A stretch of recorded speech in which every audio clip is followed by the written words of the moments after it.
যার যার নির্বাচনী এলাকায় প্রশাসনের যারা আছে তাদের সবাইকে আমাদের আন্ডারে নিয়ে আসতে হবে। আমাদের কথায় উঠবে, আমাদের কথায় বসবে, আমাদের কথায় গ্রেফতার করবে, আমাদের কথায় মানবে। আপনাকে চার চার নির্বাচনী এলাকায় প্রাইমারি স্কুলের মাস্টার দাঁড়িপাল্লার কথা বলতে হবে।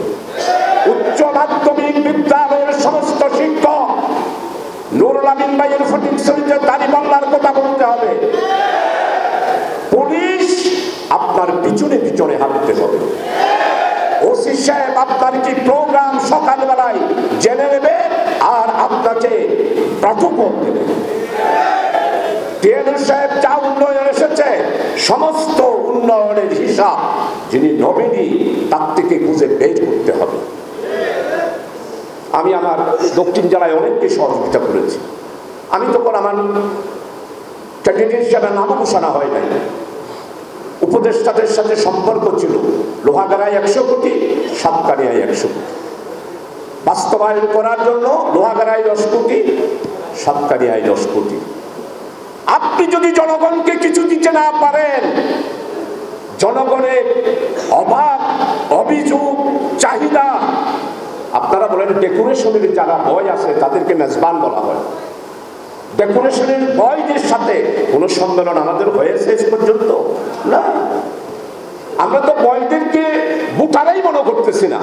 আমি আনোয়ার ভাইকে বলেছি, আমি যে সবাইকে নিয়ে প্রত্যেক বয় ছেলেদের সাথে বসেছি।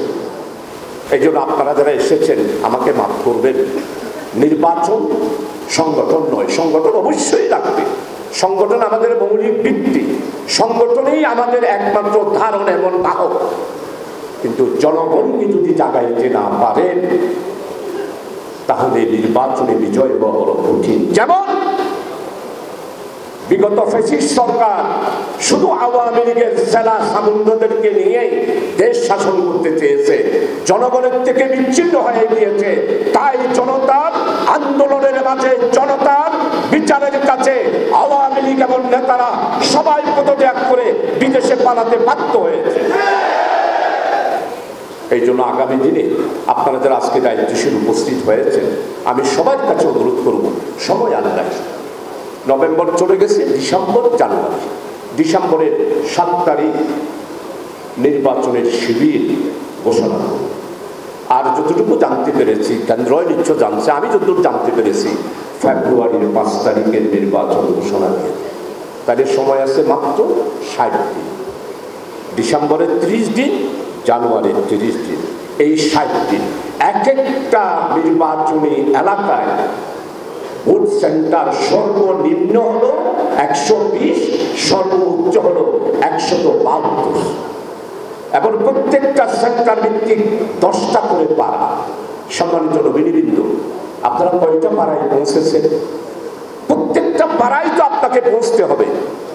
আর করুণ সুরে আমার মা বোনদের চোখ থেকে পানি বের করতে হবে।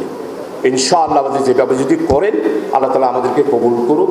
আমি কিছু এলোমেলো কথা আপনাদের ক্ষেত্রে বললাম, মেহেরবানি করে দয়া করে বক্তৃতায় আসবে না।